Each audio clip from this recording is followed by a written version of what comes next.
विकतच्या मसाल्याला मिरी कुटून टाकायची, त्यामुळे पापड एकदम चविष्ट होतात.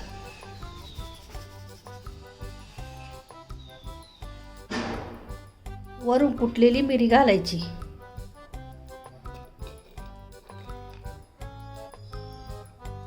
थोडं थोडं पाणी टाकून मळून घ्यायचं.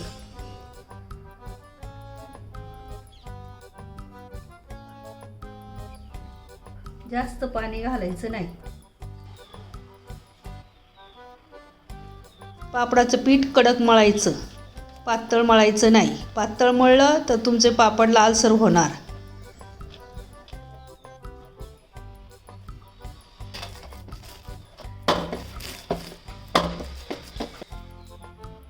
छानपैकी पीठ मळून झाले. अशी एक कॅरी बॅग घ्यायची. कॅरी बॅग घ्यायची, तिच्यात असं पीठ भरून ठेवायचं,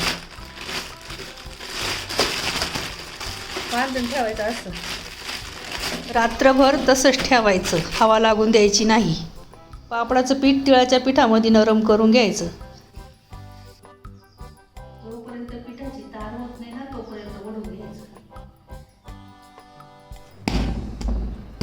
पापडाचं पीठ चांगलं ठेसून घ्यायचं, चांगलं वाढायचं. त्यामुळं पापड एकदम पांढरं शुभ्र होतात. पापड लाल होती नाहीत, एकदम पांढरं शुभ्र तळल्यावरती होतात.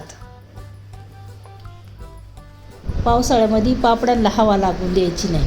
हवा जर लागली तर पापड खारा असतो पापडांना, मीठ पापड खार, त्यामुळं पापड मग लाल होतात. त्यामुळं हवा लागून द्यायची नाही, पॅक बंद ठेवायचे.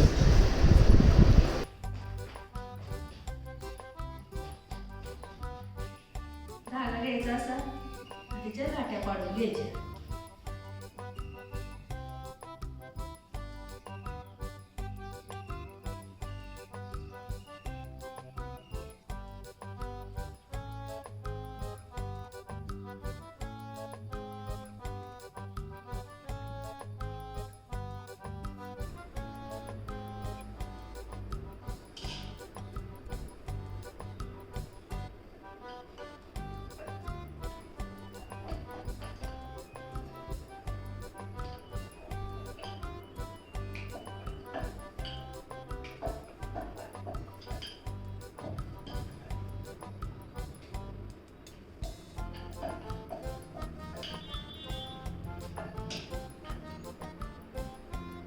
पातळ पापड लाटून घ्यायचे.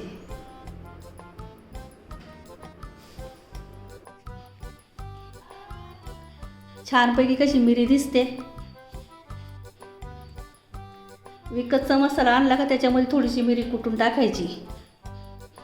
त्यामुळे एकदम चविष्ट असे पापड लागतात आणि दिसायला पण खूप छान दिसतात. मिरचीचे पापड लाटून झालेत. थोडे थोडे सुकले का असे गोळा करून ठेवायचे, म्हणजे वाकडे होत नाही. पुन्हा सुकायला घालायचे. पापडाला अर्धा तास किंवा 1 तास ऊन द्यायचे. ऊन नाही दिलं तर तुमचे पापड लाल होतील. पापड 1 वर्ष 2 वर्ष खराब होऊ नये म्हणून पॅकच्या पिशवीमध्ये बांधून डब्यामध्ये घालून ठेवायचं. जास्त हवा लागून द्यायची नाही. हवा लागले तर नरम पडतात. पावसाळ्यात बिलकुल हवा लागून द्यायची नाही, नाहीतर मग तुमचे पापड खराब होतील. 4 किलोचे पापड मुगाचे उडदाचे एकदम छान असे पापड झाले, चविष्ट.